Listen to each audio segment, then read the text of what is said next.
की घर से गलत एनर्जी को नष्ट करने की क्रिया देने जा रही हूँ। आप पूरा ब्लॉग विस्तार से देखिए और देखने के बाद में आप इस क्रिया को कर सकते हैं। मैंने 2 क्रिया दी है नींबू की।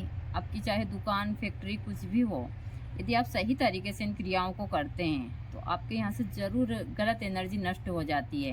क्योंकि हम नींबू को हमेशा, नींबू हो या फिर नारियल हो, हम इनको बलि के रूप में देखते हैं। तो इनसे जितनी भी गलत एनर्जियाँ, जैसे नींबू हुआ, नारियल हुआ, लाल मिर्ची हुई, या फिर जैसे में बुरा कद्दू हुआ, या फिर उड़द हुए, उड़द के बाद में अनार का भी हम सारी चीज़ें करते हैं।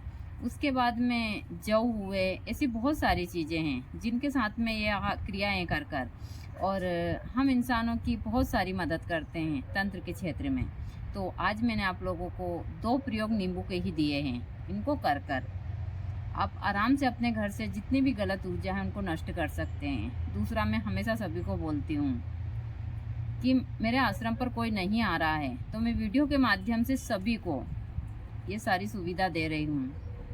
इसमें बहुत सारे लोगों को बुरा भी लगता है कि माता जी आश्रम पर क्यों सारी चीज़ें उस हिसाब से। तो देखिए, मैं हमेशा सभी को बोलती हूँ कि जिस जगह पर मैं हूँ, कोई भी महिला होती साधक तो वह उस हिसाब से, और गृहस्थ की साधक वह सारी चीज़ें उसी हिसाब से करती।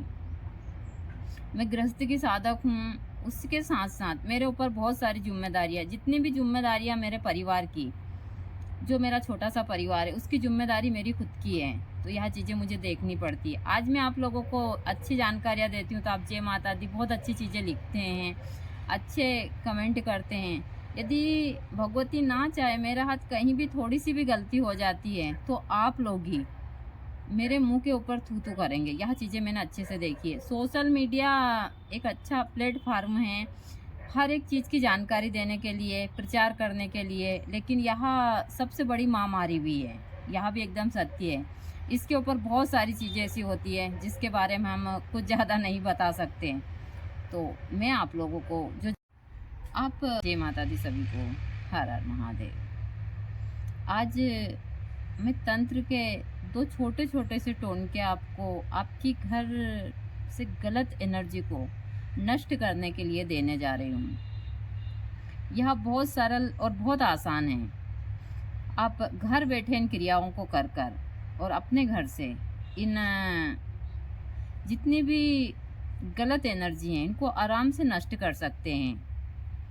और वही गलत एनर्जी, यानी कि किसी ने कुछ ऐसी चीज़ें कर दी हो, मान लो आपको लग रहा हो कि हमारे घर के ऊपर कुछ ऐसी कृत्या करवाई है, या इनको ही मूड बोलते हैं, यही उच्चाटन क्रिया सारी चीज़ें और यह क्रियाएं टोने टोनके में आती है और लोग बाग जलन के कारण ये सारी चीज़ें करते रहते हैं। लेकिन यह जितनी जल्दी यहाँ इस हिसाब से होती है उस हिसाब से इनका उतारा भी उसी हिसाब से है। कहते हैं ईश्वर ने हर एक चीज़ पहले परेशानी देने से पहले उसका बहुत पहले हल बना दिया है उसका, लेकिन करने वाला होना सही तरीके से। जब हमको लगता है कि हमारे घर में कुछ गलत ऊर्जा है तो हम हर जगह भगते हैं और ज़्यादा परेशान होते हैं, पैसों का भी खर्च होता है, इंसान भी परेशान होते हैं और बहुत सारा नुकसान होता है। लेकिन आप इन छोटे छोटे से प्रयोग को घर पर ही कर कर और अपने घर को इन गलत एनर्जी से आराम से बचा सकते हैं। ऐसा कुछ नहीं है। जो क्षेत्र में लोग होते हैं वहाँ भी इसी प्रकार से काम करते हैं आपके लिए, लेकिन आपको फिर लगता है कि नहीं, यह बहुत उस हिसाब की चीज़ें, सारी चीज़ें। तो मैं आप लोगों को सरल और आसान से प्रयोग देती हूँ कि आप घर बैठे इन चीज़ों को कर कर अपने जीवन को सुखी बना सकते हैं। देखिए, यहाँ इस वातावरण में अच्छी और बुरी ऊर्जा हमेशा रहती है, लेकिन जब हम कभी ऐसा, हमेशा हम हमारी सोच को इसी प्रकार से रखते हैं कि हमारा बुरा होगा सारी चीज़ें, तो फिर वह ऊर्जा हमारा पीछा पकड़ सकती है और हमारा बनते बनते काम बिगड़ता है और बहुत सारी चीज़ें खराब होती है। तो पहले तो हमेशा हमको अच्छी ही चीज़ सोचनी चाहिए। हम किसी काम के लिए जाएं तो सुबह हमको पूजा पाठ करनी चाहिए और हमारे जो आराध्य है उनसे प्रार्थना करनी चाहिए और मन में यह कहना चाहिए कि हाँ, आज मेरा काम हो ही जाएगा। यदि आप दृढ़ निश्चय से उस काम को करने के लिए जाते हैं तो आपको किसी के पास जाने की आवश्यकता नहीं है, क्योंकि मैं हमेशा बोलती हूँ कि चाहे स्त्री हो पुरुष हो, उसके पास में इतनी सारी एनर्जियाँ हैं कि वह स्वतः ही बहुत सारी चीज़ें ठीक कर सकता है। लेकिन हम लोग इधर उधर भटकते हैं। तो मैं ज़्यादा बात ना करते हुए आप लोगों को छोटे छोटे से दोनों प्रयोग बता देती हूँ। आपको शनिवार के दिन यदि आपको ऐसा लग रहा है कि हमारे घर में गलत एनर्जी है, क्योंकि जब गलत एनर्जियाँ घर में होती है तो लड़ाई झगड़े बहुत होते हैं, बनते बनते काम बिगड़ते हैं, घर में सभी लोग बीमार पड़ने लगते हैं, पैसा बिना वजह खर्चा होता है और समझ नहीं आता है कि हम अब क्या करें। जहाँ पर खर्च नहीं होने का होता है वहाँ भी होने लगता है, और हमारी कमाई से 4 गुना ज़्यादा खर्च बढ़ जाता है, और उसके कारण हम तनाव में भी आ जाते हैं। और एक बार इंसान जब डिप्रेशन में आता है तो घर में पूरा वातावरण खराब हो जाता है। तो यदि आपको ऐसा लग रहा है कि हमारे घर में सारी चीज़ें ये अचानक से हो रही है, तो आप इस क्रिया को कर कर ज़रूर देखिए और कंटिन्यू इसको 7 दिन तक कीजिए। इसको शनिवार के दिन से, शनिवार के दिन एक नींबू लीजिए। आप इस नींबू के ऊपर सिर्फ एक शब्द लिखिए, क्रीम। एक यह डंठल वाला नींबू लीजिएगा, इसमें डंठल नहीं है, पक गया था तो या मैं तोड़ने गई तो ऐसे ही आ गया यहाँ। तो आप डंठल वाला एक हरा वाला नींबू लीजिए, उसमें क्रीम शब्द लिखिए। यदि आपके लगता है कि हमारे घर में एनर्जी है तो अपने घर में सीधी तरफ से पूरे घर में घुमाकर, और फिर इस नींबू को जहाँ पर 3 चौराहे लगते हैं वहाँ पर रात्रि के समय सब घर के सदस्य सो जाए, उस समय इस नींबू को शनिवार के दिन जहाँ 3 चौराहे लगते हैं वहाँ गाड़ दीजिए। यह प्रयोग कंटिन्यू 7 दिन तक कीजिए। शाम के समय इस नींबू को शनिवार के दिन पूरे घर में घुमाकर 3 चौराहे लगते हैं वहाँ गाड़िए, और हर दिन इसके ऊपर वह क्रीम शब्द लिखिए। फिर आप सुबह, रविवार की सुबह अपने पूरे घर में कपूर की आरती निकालिए, और जो भी आपके इष्ट हो उनके नाम की, ज़्यादा नहीं तो 108 आहुति जरूर दीजिए। हवन करने का मैं तरीका हमेशा देती हूँ कि आसन शुद्धि कीजिए। आप हवन कुंड में जो भी समिधा रखते हैं, आप पहली बार हवन कर रहे हैं तो उसमें स्वास्तिक बनाकर, और आप एक खड़ी सुपारी, एक सिक्का रखकर, फिर समिधा रखकर कपूर से जलाइए। आप अग्नि देवता को प्रणाम कीजिए, आसन शुद्धि कीजिए, अपने जो कुल के देवी देवता है, गणपति देवी देवता है, और इन सभी देवी देवताओं को प्रणाम करते हुए, अचमनी और शुद्धिकरण करते हुए आप गणपति जी की 11 आहुति डालिए। और फिर जो आपको मंत्र मैं भी बहुत देती हूँ, जैसे कि गायत्री मंत्र हुआ, या फिर दुर्गा सप्तशती हुई, हनुमान चालीसा हुआ, लेकिन हवन जरूर कीजिएगा। हवन करने से बहुत सारी एनर्जियाँ स्वतः ही खत्म हो जाती है। हवन का धुआं जहाँ तक जाता है गलत एनर्जियों को नष्ट करता है। तो 7 दिन शाम के समय नींबू वाली क्रिया कीजिए, सुबह आपको हवन करना है। हवन करते समय आप एक जल का पात्र अपने पास रखिए, उसमें 2.5 पत्ते तुलसी के, रविवार के दिन कहते हैं तुलसी पत्र नहीं तोड़ा जाता, तो आप तुलसी जी के पास जाइए, उनको जल चढ़ाइए, प्रणाम कीजिए और उनको ऐसे हिलाइए। जब आप हिलाते हैं तो नीचे जो पत्र गिरते हैं वह पत्र उठाकर उस पात्र में रखिए रविवार के दिन, और वह पात्र जब आप हवन करते हैं तो उस हवन के सामने उस पात्र को रखिए। आप जितनी देर तक आहुति डालते हैं सारी चीज़ें, वह जो पानी है वह अभिमंत्रित हो जाएगा। फिर हवन के बाद में सभी घर के लोगों में आप वह पानी वितरण कीजिए। यह कंटिन्यू 7 दिन तक कीजिए। आप गौधूली बेला में एक सरसों के तेल का दीपक, और दीपक आपको गाय के गोबर का बनाना है। गाय के गोबर का छोटे छोटे 7 दीपक बनाइए, आराम से सूख जाते हैं वह 2-3 दिन में। फिर उन दीपक में आप सरसों का तेल भरिए, एक लौंग, एक इलायची और थोड़ी सी उसमें चीनी डालकर अपने घर के मेन गेट के ऊपर 7 दिन कंटिन्यू उस दीपक को शाम के समय गौधूली बेला में जलाइए। यदि आप ऐसा करते हैं कंटिन्यू, तो आपके घर से जितनी भी गलत एनर्जी है वह ज़रूर नष्ट हो जाती है और आपके घर में एक अच्छी ऊर्जा आती है।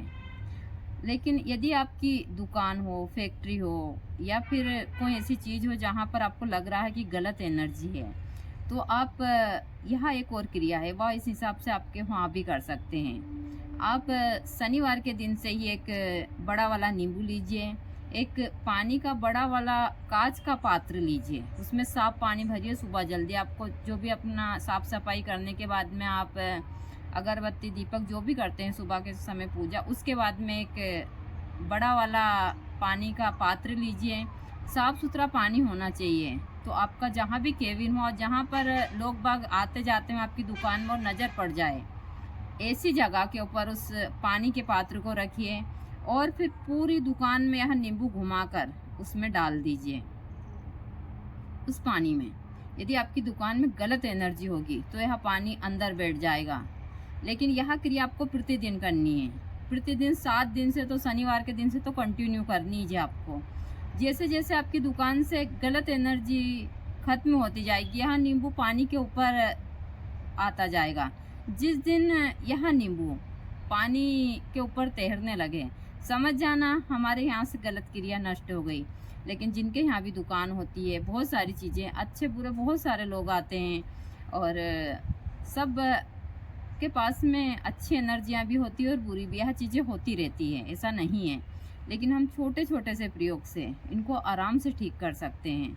तो आप लोग इन दोनों क्रियाओं से, जो नींबू की मैंने बताई, इनसे आराम से घर बैठे आप इन गलत ऊर्जाओं से बच सकते हैं और आपके घर को आप सुरक्षित कर सकते हैं। यह चीज़ें मैं हमेशा बताती हूँ आप लोगों को कि मैं सरल और आसान से प्रयोग देती हूँ। यदि आप सही तरीके से इनको करते हैं तो फ़ायदा ज़रूर होता है। लेकिन ज़्यादातर भक्त इन चीज़ों को करते नहीं हैं। उसके बाद में फिर आजकल तो क्या हो रहा है कि बहुत सारे भक्त चाहते हैं कि मैं उनको दीक्षा दूं, आश्रम पे बुलाऊं, सारी जानकारी दूं, और जब मैं मना कर दें तो मुझे बोलते हैं कि वह घमंडी है, बहुत सारी चीज़ें। देखिए, हर एक इंसान की मजबूरी होती है, ऐसा नहीं है। मैं हमेशा बोलती हूँ कि हम बाहरी चीज़ों से निपट सकते हैं, लेकिन यहाँ इंसान से नहीं निपट सकते हैं हम। तो मेरे आश्रम के ऊपर मैं हमेशा बोलती हूँ कि हम ना, मैं किसी को, मैंने पुरुष को अभी तक दीक्षा दी है ना, मेरे आश्रम पर गुरुजी के बाद से कोई आता है, तो इसमें किसी को बुरा नहीं लगना चाहिए। यहाँ मेरी जिम्मेदारी है मेरे परिवार को सुरक्षित करना, क्योंकि मैं हमेशा बोलती हूँ कि मैंने बहुत अच्छे से सारी चीज़ें देखी इस दुनिया में। आज आप लोगों को मैं इस प्रकार जानकारी दे रही हूँ। यदि मुझसे थोड़ी सी भी गलती हो जाती तो आप लोग एक सेकंड नहीं लगाएंगे मुझे इस हिसाब से सारी चीज़ें कहने में। यदि आपने मुझे किसी जवान लड़के के साथ में भी देख लिया, मतलब 30-35 साल के पुरुष के साथ में, चाहे वो मेरा भाई क्यों ना हो, आप लोग ज़रूर गलत वह चीज़ें लगाएंगे, ज़रूर कोई उनके साथ में है। तो इस हिसाब से तो लोगों की सोच इस हिसाब से होती है। यह चीज़ें मैंने बहुत अच्छे से देखी है। मैं यहाँ से अपने चरित्र को एकदम साफ सुथरा लेकर जाना चाहती हूँ। पूरी कोशिश करूँगी अपनी तरफ से कि जब मैं ईश्वर, क्योंकि जाना तो मुझे भी है और मेरा भी कोई ठिकाना नहीं है मैं कब चली जाऊँ, लेकिन मैं जब भी यहाँ से जाऊँ अपने इस चरित्र को एकदम, जिस प्रकार मैंने यहाँ सफ़ेद वस्त्र पहने हैं, मैं चाहती हूँ कि मैं अपने चरित्र को इसी प्रकार उसके पास, भगवती के पास लेकर जाऊँ। या सब, जब यह शरीर मेरा छूटे तो कोई यह ना कहे कि गुरुजी की पत्नी चरित्रहीन थी, क्योंकि लोगों को एक सेकंड नहीं लगती, चाहे हम कुछ भी ना करें। तो मैं सारी चीज़ें, मैं खुलकर बोलती हूँ इन चीज़ों को, क्योंकि मुझे कोई दिक्कत ही नहीं है। और हमेशा महिला पर चोट कहाँ की जाती है, उसके चरित्र के ऊपर। तो मैं नहीं चाहती इस क्षेत्र में कि कोई मेरे चरित्र पर दाग लगाए।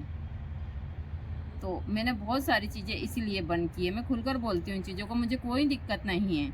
ऐसा नहीं है कि मैंने कुछ इस हिसाब से बंद की है सारी चीज़ें, लेकिन मैंने सबसे ज़्यादा अपनी सुरक्षा के लिए की है। क्योंकि 10 इंसान में से कोई एक इंसान तो ऐसा आता ही है जो हमें उस हिसाब से सारी चीज़ें करता है। तो ये चीज़ें मैं हमेशा बताती हूँ सभी को। लेकिन आप लोग इन छोटी छोटी क्रियाओं को कर कर अपने जीवन को सुखी कर सकते हैं, तो ज़रूर करिए।